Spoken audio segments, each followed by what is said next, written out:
Hello everyone, मैं हूं दीपिका। आज की इस वीडियो में आप सुनेंगे क्लास 10th के हिंदी पाठ्य पुस्तक कृतिका भाग 2 का दूसरा अध्याय साना साना हाथ जोड़ी, जिसकी लेखिका हैं मधु कांकरिया।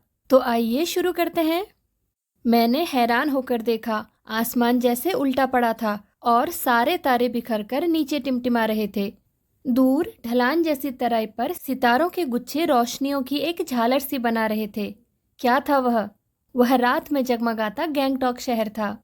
इतिहास और वर्तमान के संधि स्थल पर खड़ा मेहनतकश बादशाहों का वह एक ऐसा शहर था जिसका सब कुछ सुंदर था, सुबह शाम रात।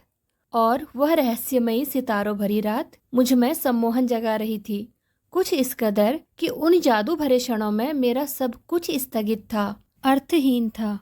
मैं, मेरी चेतना, मेरा आसपास, मेरे भीतर बाहर सिर्फ शून्य था और थी अतीन्द्रियता में डूबी रोशनी की वह जादुई झालर। धीरे धीरे एक उजास उस शून्य से फूटने लगा। एक प्रार्थना होठों को छूने लगी। साना साना हाथ जोड़ी गरदहु प्रार्थना, हमरो जीवन ताम्रो को सेली। मतलब छोटे छोटे हाथ जोड़कर प्रार्थना कर रही हूँ कि मेरा सारा जीवन अच्छाइयों को समर्पित हो। आज सुबह की प्रार्थना के ये बोल मैंने एक नेपाली युवती से सीखे थे। सुबह हमें युमथांग के लिए निकल पड़ना था, पर आंख खुलते ही मैं बालकनी की तरफ भागी। यहाँ के लोगों ने बताया था कि यदि मौसम साफ हो तो बालकनी से भी कंचनजंघा दिखाई देती है, हिमालय की तीसरी सबसे बड़ी चोटी कंचनजंघा। पर मौसम अच्छा होने के बावजूद आसमान हल्के हल्के बादलों से ढका था। पिछले वर्ष की ही तरह इस बार भी बादलों के कपाट ठाकुर जी के कपाट की तरह बंद ही रहे। कंचनजंघा न दिखनी थी न दिखी, पर सामने ही रकम रकम के रंग बिरंगे इतने सारे फूल दिखाई पड़े कि लगा फूलों के बाग में आ गई हूँ। बहरहाल गैंगटॉक से 149 किलोमीटर की दूरी पर युमथांग था। युमथांग यानी घाटियाँ। सारे रास्ते हिमालय की गहनतम घाटियाँ और फूलों से लदी वादियाँ मिलेंगी आपको। ड्राइवर कम गाइड जितेन नार्गे मुझे बता रहा था। क्या वहाँ बर्फ मिलेगी? मैं बचकाने उत्साह से पूछने लगती हूँ। चलिए तो। जगह जगह गदराए पाइन और धूपी के खूबसूरत नुकीले पेड़ों का जायजा लेते हुए हम पहाड़ी रास्तों पर आगे बढ़ने लगे कि एक जगह दिखाई दी।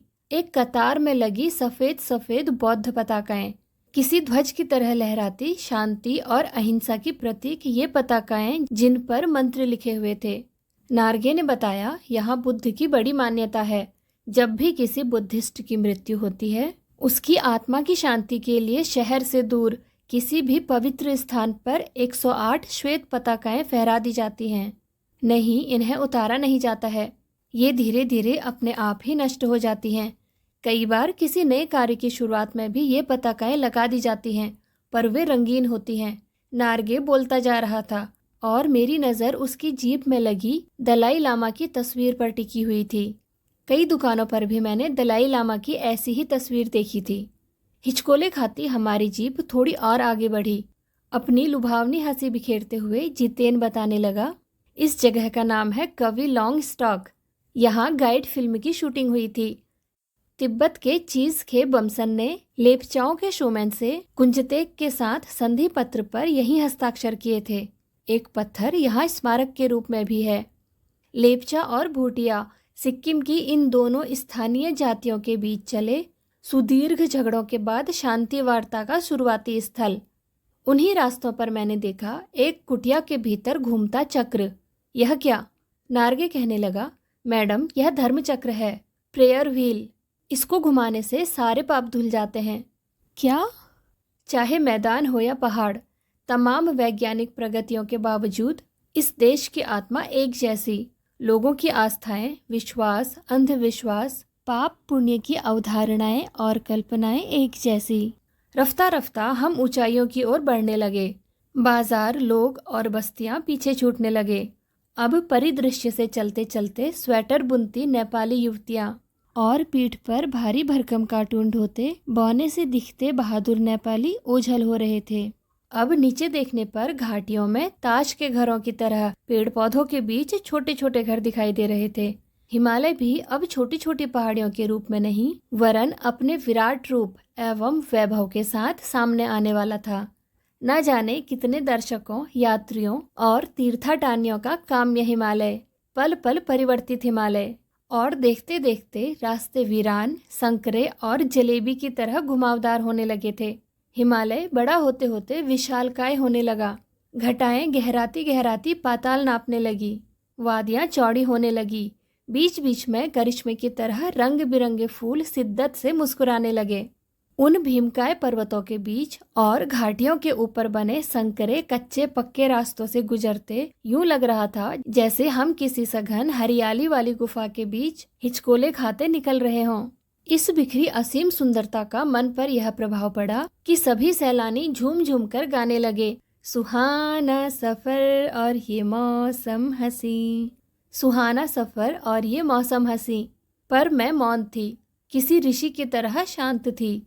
मैं चाहती थी कि इस सारे परिदृश्य को अपने भीतर भर लूं, पर मेरे भीतर कुछ बूंद बूंद पिघलने लगा था।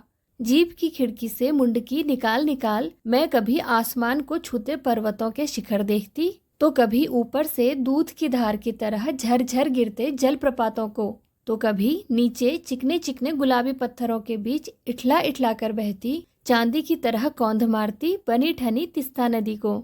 सिलीगुड़ी से ही हमारे साथ थी यह तिस्ता नदी, पर यहाँ उसका सौंदर्य पराकाष्ठा पर था। इतनी खूबसूरत नदी मैंने पहली बार देखी थी। मैं रोमांचित थी, पुलकित थी, चिड़ियों के पंखों की तरह हल्की थी।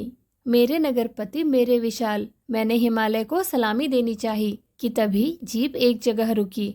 खूब ऊंचाई से पूरे वेग के साथ ऊपर शिखरों के भी शिखर से गिरता फेन उगलता झरना। इसका नाम था सेवन सिस्टर्स वाटरफॉल। फ्लैश चमकने लगे। सभी सैलानी इन खूबसूरत लम्हों की रंगत को अपने कैमरे में कैद करने में मशगूल थे।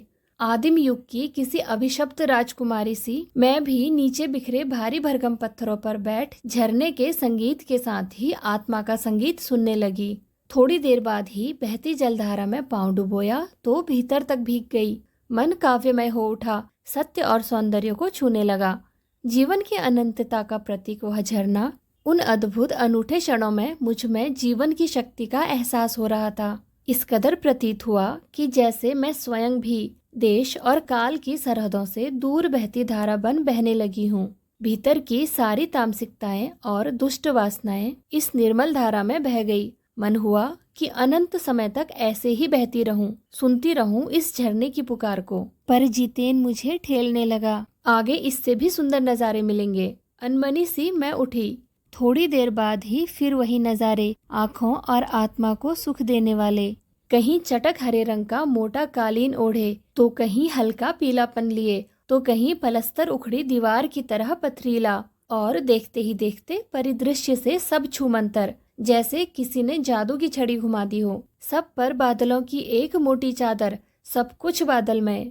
चित्र लिखित सी मैं माया और छाया के इस अनूठे खेल को भर भर आंखों देखती जा रही थी। प्रकृति जैसे मुझे सयानी बनाने के लिए जीवन रहस्यों का उद्घाटन करने पर तुली हुई थी। धीरे धीरे धुंध की चादर थोड़ी छटी। अब वहाँ पहाड़ नहीं, दो विपरीत दिशाओं से आते छाया पहाड़ थे। और थोड़ी देर बाद ही वे छाया पहाड़ अपने श्रेष्ठतम रूप में मेरे सामने थे। जीप थोड़ी देर के लिए रुकवा दी गई थी। मैंने गर्दन घुमाई। सब ओर जैसे जन्नत बिखरी पड़ी थी। नजरों के छोर तक खूबसूरती ही खूबसूरती। अपने को निरंतर दे देने की अनुभूति कराते पर्वत, झरने, फूलों, घाटियों और वादियों के दुर्लभ नजारे। वहीं कहीं लिखा था थिंक ग्रीन। आश्चर्य! पल भर में ब्रह्मांड में कितना कुछ घटित हो रहा था। सतत प्रवाहमान झरने, नीचे वेग से बहती तिस्ता नदी, सामने उठती धुंध, ऊपर मंडराते आवारा बादल, मध्यम मध्यम हवा के हिलोरे लेते प्रियुता और रूडोडेंड्रो के फूल, सब अपनी अपनी लय, तान और प्रवाह में बहते हुए। चैरवेती चैरवेती मतलब चलते रहो चलते रहो। और समय के इसी सतत प्रवाह में तिनके सा बहता हमारा वजूद। पहली बार एहसास हुआ जीवन का आनंद है यही चलायमान सौंदर्य।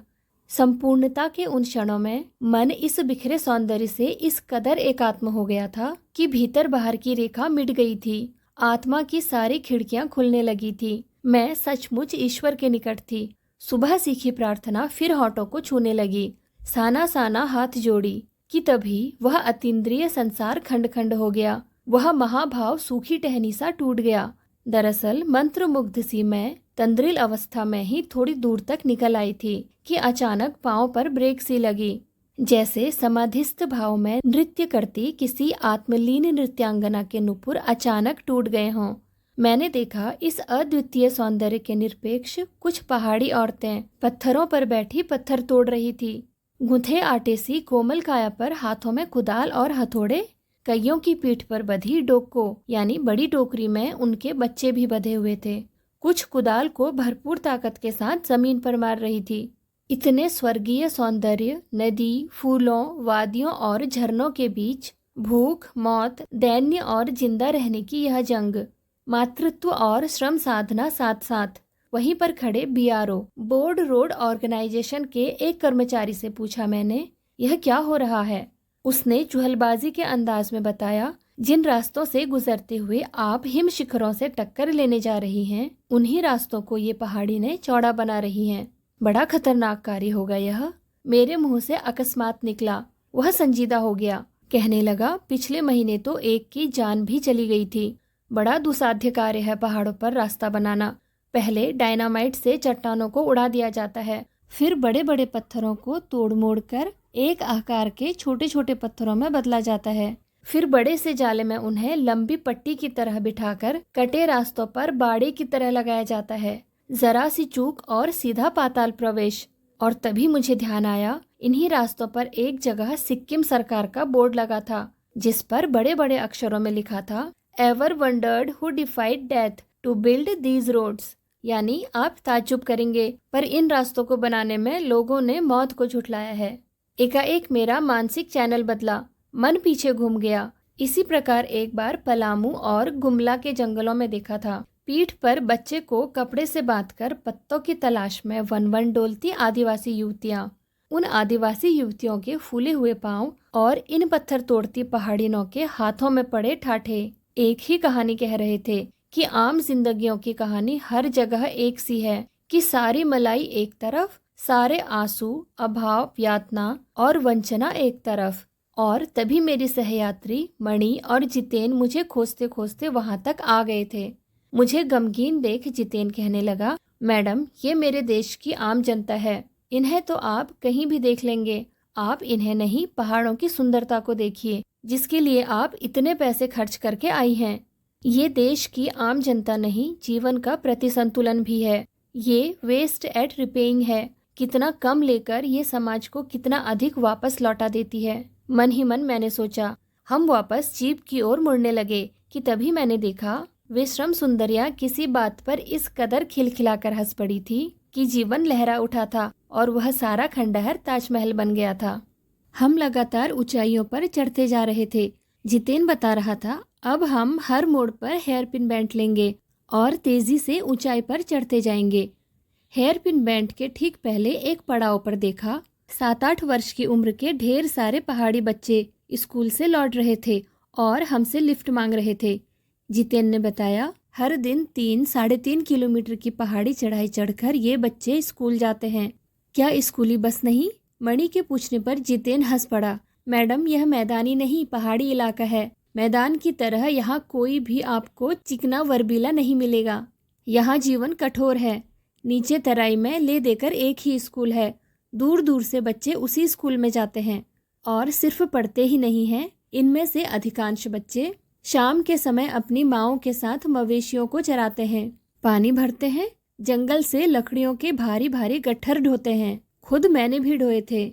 खतरा अब धीरे धीरे बढ़ने लगा था। रास्ते और भी संकरे होते जा रहे थे। कई बार लगता जैसे रास्तों को इंच टेप से नापकर एक जीप जितना ही चौड़ा बनाया गया है, कि जरा सी संतुलन बिगड़े, इंच भर भी जीप इधर उधर खिसके तो हम सीधे घाटियों में। इन रास्तों पर जगह जगह लिखी चेतावनियां भी हमें खतरों के प्रति सजग कर रही थी। सामने ही लिखा था, धीरे चलिए, घर में बच्चे आपका इंतजार कर रहे हैं। थोड़ा और आगे बढ़े कि फिर एक चेतावनी, we care man eater around. पर हमें नरभक्षी जानवर नहीं, दूध देने वाले याक दिखे, काले काले ढेर सारे याक। पहाड़ों पर गिरती बर्फ से प्राकृतिक ढंग से रक्षा करने वाले घने घने बालों वाले याक। सूरज ढलने लगा था। हमने देखा कुछ पहाड़ी औरतें गायों को चराकर वापस लौट रही थी। कुछ के सिर पर लकड़ियों के भारी भरकम गट्ठर थे। ऊपर आसमान फिर धुंध और बादलों से घिरा हुआ था। उतरती संध्या में जीप अब चाय के बागानों से गुजर रही थी कि फिर एक दृश्य ने मुझे खींचा। नीचे चाय के हरे भरे बागानों में कई युवतियां बोकू पहने यानी सिक्किमी परिधान पहने चाय की पत्तियां तोड़ रही थीं। नदी की तरह उफान लेता उनका यौवन और श्रम से दमकता उनका गुलाबी चेहरा। एक युवती ने चटक लाल रंग का बोकू पहन रखा था। सघन हरियाली के बीच चटक लाल रंग डूबते सूरज की स्वर्णिम और सात्विक आभा से कुछ इस कदर इंद्रधनुषी छटा बिखेर रहा था कि मंत्रमुग्ध सी मैं चीख पड़ी थी। इतना अधिक सौंदर्य मेरे लिए असहाय था। युमथांग पहुंचने के लिए हमें रात भर लायुंग में पड़ाव लेना था। गगनचुंबी पहाड़ों के तल में सांस लेती एक नन्ही सी शांत बस्ती लायुंग। सारी दौड़ धूप से दूर जिंदगी यहाँ निश्चिंत सो रही थी। उसी लायुंग में हम ठहरे थे, तिस्ता नदी के तीर पर बसे लकड़ी के एक छोटे से घर में। मुंह हाथ धोकर मैं तुरंत ही तिस्ता नदी के किनारे बिखरे पत्थरों पर बैठ गई थी। सामने बहुत ऊपर से बहता झरना नीचे कलकल बहती तिस्ता नदी में मिल रहा था। मध्यम मध्यम हवा बह रही थी, पेड़ पौधे झूम रहे थे। गहरे बादलों की परत ने चांद को ढक रखा था। बाहर परिंदे और लोग अपने घरों को लौट रहे थे। वातावरण में अद्भुत शांति थी, मंदिर की घंटियों सी, घुंघरुओं की रुंझुनाहट सी। आंखें अनायास भर आई। ज्ञान का नन्हा सा बोधिसत्व जैसे भीतर उगने लगा। वहीं सुख शांति और सुकून है जहाँ अखंडित संपूर्णता है। पेड़ पौधे पशु और आदमी सब अपनी अपनी लय ताल और गति में हैं। हमारी पीढ़ी ने प्रकृति की इस लय ताल और गति से खिलवाड़ कर अक्षम्य अपराध किया है। हिमालय अब मेरे लिए कविता ही नहीं दर्शन बन गया था। अंधेरा होने से पहले ही किसी प्रकार डगमगाते शिलाओं और पत्थरों से होकर तिस्ता नदी की धार तक पहुंची। बहते पानी को अपनी अंजुलि में भरा तो अतीत भीतर धड़कने लगा। स्मृति में कौधा। हमारे यहाँ जल को हाथ में लेकर संकल्प किया जाता है। क्या संकल्प करूं? पर मैं संकल्प की स्थिति में नहीं थी। भीतर थी एक प्रार्थना, एक कमजोर व्यक्ति की प्रार्थना। भीतर का सारा हलाहल, सारी तामसिकताएं बह जाएं इसी बहती धारा में। रात धीरे धीरे गहराने लगी। हिमालय ने काला कंबल ओढ़ लिया था। जितेन ने लकड़ी के बने खिलौने से उस छोटे से गेस्ट हाउस में गाने की तेज धुन पर जब अपने संगी साथियों के साथ नाचना शुरू किया तो देखते देखते एक आदिम रात्रि की महक से परियों की कहानी सी मोहक वह रात महक उठी। मस्ती और मादकता का ऐसा संक्रमण हुआ कि एक एक कर हम सभी सैलानी गोल गोल घेरा बनाकर नाचने लगे। मेरी 50 वर्षीय सहेली मणि ने कुमारियों को भी मात करते हुए वो जानदार नृत्य प्रस्तुत किया कि हम सब अवाक उसे ही देखते रह गए। कितना आनंद भरा था उसके भीतर। कहाँ से आता था इतना आनंद? लायुंग की सुबह बेहद शांत और सुरम्य, तिस्ता नदी की शांत धारा के समान ही कलकल कर बहती हुई। अधिकतर लोगों की जीविका का साधन पहाड़ी आलू, धान की खेती और दारू का व्यापार। सुबह मैं अकेले ही टहलने निकल गई थी। मैंने उम्मीद की थी कि यहाँ मुझे बर्फ मिलेगी, पर अप्रैल के शुरुआती महीने में यहाँ बर्फ का एक कतरा भी नहीं था। यद्यपि हम सी लेवल से 14,000 यानी 14,000 फीट की ऊंचाई पर थे। मैं बर्फ देखने के लिए बेचैन थी। हम मैदानों से आए लोगों के लिए बर्फ से ढके पहाड़ किसी जन्नत से कम नहीं होते। वहीं पर घूमते हुए एक सिक्किमी नवयुवक ने मुझे बताया कि प्रदूषण के चलते स्नोफॉल लगातार कम होती जा रही है, पर यदि मैं कटाओ चली जाऊं तो मुझे वहां शर्तिया बर्फ मिल जाएगी। कटाओ यानी भारत का स्विट्जरलैंड। कटाओ जो कि अभी तक टूरिस्ट स्पॉट नहीं बनने के कारण सुर्खियों में नहीं आया था और अपने प्राकृतिक स्वरूप में था। कटाओ जो लायुंग से 500 फीट ऊंचाई पर था और करीब 2 घंटे का सफर था। वह नवयुवक मुझसे बतिया रहा था और उसकी घरवाली अपने छोटे से लकड़ी के घर के बाहर हमें उत्सुकता पूर्वक देख रही थी कि तभी गाय ने आकर बाहर थैले में रखा उसका महुआ गुडुप कर लिया था यानी निगल लिया था। मीठी झिड़कियां देकर उसने गाय को भगा दिया था। उम्मीद, आवेश और उत्तेजना के साथ अब हमारा सफर कटाओ की ओर। कटाओ का रास्ता और खतरनाक था और उस पर धुंध और बारिश। जितेन लगभग अंदाजे से गाड़ी चला रहा था। पहाड़, पेड़, आकाश, घाटियां, सब पर बादलों की परत। सब कुछ बादलमय। बादलों को चीर कर निकलती हमारी जीप खतरनाक रास्तों के एहसास ने हमें मौन कर दिया था। और उस पर बारिश, एक चूक और सब खलास। सांस रोके हम धुंध और फिसलन भरे रास्तों पर संभल संभल कर आगे बढ़ती जीप को देख रहे थे। हमारी सांस लेने की आवाजों के सिवाय आसपास जीवन का कोई पता नहीं था। फिर नजर पड़ी बड़े बड़े शब्दों में लिखी एक चेतावनी पर, if you are married divorce speed. थोड़ी ही दूर आगे बढ़े कि फिर एक चेतावनी, दुर्घटना से देर भली, सावधानी से मौत टली। करीब आधे रास्ते बाद धुंध छटी और साथ ही सृष्टि और हमारे बीच फैला सन्नाटा भी हटा। नार्गे उत्साहित होकर कहने लगा, कटाओ हिंदुस्तान का स्विट्जरलैंड है। मेरी सहेली मणि स्विट्जरलैंड घूम आई थी। उसने तुरंत प्रतिवाद किया, नहीं, स्विट्जरलैंड भी इतनी ऊंचाई पर नहीं है और ना ही इतना सुंदर। हम कटाओ के करीब आ रहे थे क्योंकि दूर से ही बर्फ के ढके पहाड़ दिखने लगे थे। पास में जो पर्वत थे वे आधे हरे काले दिख रहे थे। लग रहा था जैसे किसी ने इन पहाड़ों पर पाउडर छिड़क दिया हो। कहीं पाउडर बची रह गई हो और कहीं वह धूप में बह गई हो।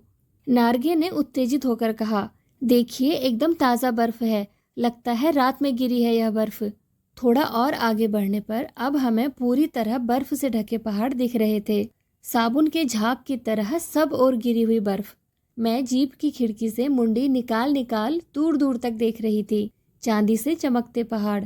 एकाएक जितेन ने पूछा, कैसा लग रहा है? मैंने जवाब दिया, राम रोचो, मतलब अच्छा है। वह उछल पड़ा, अरे यह नेपाली बोली कहाँ से सीखी? अपनी भाषा के गर्व से उसकी आंखें चमक उठी, चेहरा इतराने लगा और तभी किसी चमत्कार की तरह हल्की हल्की बर्फ एकदम महीन महीन मोती की तरह गिरने लगी। तिम्रो माया सेंधे मलाई सताऊंच, मतलब तुम्हारा प्यार मुझे सदैव रुलाता है। चहुं ओर बिखरी यह बर्फीली सुंदरता जितेन के मन पर भी थाप लगाने लगी थी। प्रेम की झील में तैरते हुए झूम झूम गाने लगा था वह। हम सभी सैलानी अब जीप से उतरकर बर्फ पर कूदने लगे थे।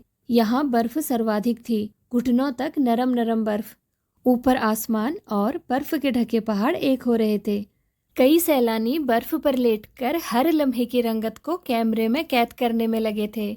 मेरे पांव झनझन करने लगे थे, पर मन वृंदावन हो रहा था। भीतर जैसे देवता जाग गए थे।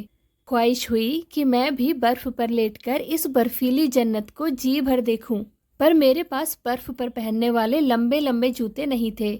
मैंने चाहा कि किराए पर ले लूं, पर कटाओ, युमथांग और झांगू लेक की तरह टूरिस्ट स्पॉट नहीं था। इस कारण यहाँ झांगू की तरह दुनिया भर की तो क्या एक भी दुकान नहीं थी। खैर, दनादन फोटो खिंचवाने के बजाय मैं उस सारे परिदृश्य को अपने भीतर लगातार खींच रही थी, जिससे महानगर के डार्क रूम में मैं इसे फिर देख सकूं। संपूर्णता के उन क्षणों में यह हिमशिखर मुझे मेरे आध्यात्मिक अतीत से जोड़ रहे थे। शायद ऐसे ही विभोर कर देने वाली दिव्यता के बीच हमारे ऋषि मुनियों ने वेदों की रचना की होगी, जीवन सत्यों को खोजा होगा, सर्वे भवन्तु सुखिनः का महामंत्र पाया होगा। अंतिम संपूर्णता का प्रतीक यह सौंदर्य ऐसा कि बड़े से बड़ा अपराधी भी इसे देख ले तो क्षणों के लिए ही सही करुणा का अवतार बुद्ध बन जाए। और तभी दिमाग में कौधा कि मिल्टन ने ईव की सुंदरता का वर्णन करते हुए लिखा था कि शैतान भी उसे देखकर ठगा सा रह जाता था और दूसरों का अमंगल करने की वृत्ति भूल जाता था। मैंने मणि से पूछा, क्या उसने पढ़ी है मिल्टन की वह कविता? पर मणि उस समय किसी दूसरे ही सवाल से जूझ रही थी। वह एकाएक दार्शनिकों की तरह कहने लगी, ये हिमशिखर जल स्तंभ हैं पूरे एशिया के। देखो, प्रकृति भी किस नायाब ढंग से सारा इंतजाम करती है। सर्दियों में बर्फ के रूप में जल संग्रह कर लेती है और गर्मियों में पानी के लिए जब त्राही त्राही मचती है तो ये ही बर्फ शिलाएं पिघल पिघल जलधारा बन हमारे सूखे कंठों को तरावट पहुंचाती है। कितनी अद्भुत व्यवस्था है जल संचय की। मणि ने अभिभूत हो माथा नवाया। जाने कितना ऋण है हम पर इन नदियों का, हिम शिखरों का। संसार कितना सुंदर। स्वप्न जगाते उन लम्हों में मैंने सोचा, पर तभी उदासी की एक झीनी सी परत मुझ पर छा गई। उड़ते बादलों की तरह पत्थर तोड़ती उन पहाड़ियों का ख्याल आ गया। आत्मा की अनंत परतों को छीलता हुआ हमारा यह सफर थोड़ा और आगे बढ़ा कि तभी देखा इक्की दुक्की फौजी छावनियां। ध्यान आया यह बॉर्डर एरिया है, थोड़ी दूर पर ही चीन की सीमा है। एक फौजी से मैंने कहा, इतनी कड़कड़ाती ठंड में, उस समय तापमान -15 डिग्री सेल्सियस था। आप लोगों को बहुत तकलीफ होती होगी। वह हंस दिया, एक उदास हंसी। आप चैन की नींद सो सकें इसीलिए तो हम यहाँ पहरा दे रहे हैं। फेरी भेटुला यानी फिर मिलेंगे कहते हुए जितेन ने जीप चालू कर दी। थोड़ी देर बाद ही फिर दिखी एक फौजी छावनी जिस पर लिखा था, we give our today for your tomorrow. मन उदास हो गया, भीतर कुछ पिघलने लगा। महानगर में रहते हुए कभी ध्यान ही नहीं आया कि जिन बर्फीले इलाकों में बैसाख के महीने में भी 5 मिनट में ही हम ठिठुरने लगे थे, वहाँ हमारे ये जवान पौष और माघ में भी, जबकि सिवाय पेट्रोल के सब कुछ जम जाता है, तैनात रहते हैं। और जिन संकरे घुमावदार और खतरनाक रास्तों से गुजरने भर में हमारे प्राण कांप उठते हैं, उन रास्तों को बनाने में जाने कितनों के जीवन अपनी मियाद से पूर्व ही खत्म हो गए हैं। मेरे लिए यह यात्रा सचमुच ही एक खोज यात्रा थी। पूरा सफर चेतना और अंतरात्मा में हलचल मचाने वाला था। बहरहाल अब हम लायुंग वापस लौटकर फिर युमथांग की ओर। जितेन कुछ दिन पूर्व ही नेपाल से ताज़ा आया था। युमथांग की घाटियों में एक नया आकर्षण और जुड़ गया था, ढेरों ढेर प्रियुता और रूडोडेंड्रो के फूल। जितेन बताने लगा, बस 15 दिनों में ही देखिएगा, पूरी घाटी फूलों से इस कदर भर जाएगी कि लगेगा फूलों की सेज रखी हो। यहाँ रास्ते अपेक्षाकृत चौड़े थे, इस कारण खतरों का एहसास कम था। कई घाटियों में कई बंदर भी दिखे, कुछ अकेले तो कुछ अपने बाल बच्चों के साथ। बहरहाल घाटियों, वादियों, पहाड़ों और बादलों को आंख में चोली दिखाती और पहाड़ी कबूतरों को उड़ाती हमारी जीप जब युमथांग पहुंची तो हम थोड़ा निराश हुए। बर्फ से ढके कटाव के हिम शिखरों को देखने के बाद युमथांग थोड़ा फीका लगा और यह भी एहसास हुआ कि मंजिल से कहीं ज्यादा रोमांचक होता है मंजिल तक का सफर। बहरहाल युमथांग में चिप्स बेचती एक सिक्किमी युवती से मैंने पूछा, क्या तुम सिक्किमी हो? नहीं, मैं इंडियन हूँ, उसने जवाब दिया। सुनकर बहुत अच्छा लगा। सिक्किम के लोग भारत में मिलकर बहुत खुश हैं। जब सिक्किम स्वतंत्र रजवाड़ा था तब टूरिस्ट उद्योग इतना नहीं फला फूला था। हर एक सिक्किमी भारतीय आबोहवा में इस कदर घुल मिल गया है कि लगता ही नहीं कभी सिक्किम भारत में नहीं था। जीप में बैठने को हुए कि एक पहाड़ी कुत्ते ने रास्ता काट दिया। मणि ने बताया, ये पहाड़ी कुत्ते हैं, ये भौंकते नहीं हैं, ये सिर्फ चांदनी रात में ही भौंकते हैं। क्या? विस्मय और विश्वास से मैं उसे सुनती रही। क्या समुद्र की तरह कुत्तों पर भी पूर्णिमा की चांदनी कामनाओं का ज्वार भाटा जगाती है? खैर, लौटती यात्रा में जीप में भी हितेन हमें रकम की जानकारियां देता रहा। मैडम, यहाँ एक पत्थर है जिस पर गुरु नानक के फुटप्रिंट हैं। कहते हैं यहाँ गुरु नानक की थाली से थोड़ा सा चावल छिटक कर बाहर गिर गए थे। जिस जगह चावल छिटक कर गिरे थे वहाँ चावल की खेती होती है। करीब 3-4 किलोमीटर बाद ही उसने फिर उंगली दिखाई। मैडम, इसे खेदुम कहते हैं। यह पूरा लगभग 1 किलोमीटर का एरिया है। यहाँ देवी देवताओं का निवास है। यहाँ जो गंदगी फैलाएगा वह मर जाएगा। तुम लोग पहाड़ों पर गंदगी नहीं फैलाते? उसने जीभ निकालते हुए कहा। नहीं मैडम, पहाड़, नदी, झरने, हम इनकी पूजा करते हैं, इन्हें गंदा नहीं करते। इन्हें गंदा करेंगे तो हम मर जाएंगे। तभी गैंगटॉक इतना सुंदर है, मैंने कहा। गैंगटॉक नहीं मैडम, गंतोक कहिए। इसका असली नाम गंतोक है। गंतोक का मतलब है पहाड़। मैं कुछ पूछती कि वह फिर चालू हो गया। मैडम, युमथांग भी पहले टूरिस्ट स्पॉट नहीं था। यह तो सिक्किम जब भारत में मिला उसके भी कई वर्षों बाद भारतीय आर्मी के कप्तान शेखर दत्ता के दिमाग में आया कि यहाँ सिर्फ फौजियों को रखकर क्या होगा। घाटियों के बीच रास्ते निकालकर इसे टूरिस्ट स्पॉट बनाया जा सकता है। आप देखिए, अभी भी रास्ते बन रहे हैं। हाँ, रास्ते अभी भी बन रहे हैं। नए नए स्थानों की खोज अभी भी जारी है। शायद मनुष्य की इसी असमाप्त खोज का नाम सौंदर्य है। मन ही मन मैं कहती हूँ। जीप आगे बढ़ने लगती है। आज की इस वीडियो में बस इतना ही। वीडियो में अंत तक बने रहने के लिए आपका शुक्रिया। तो मिलते हैं अगले वीडियो में एक नए अध्याय के साथ। Thank you.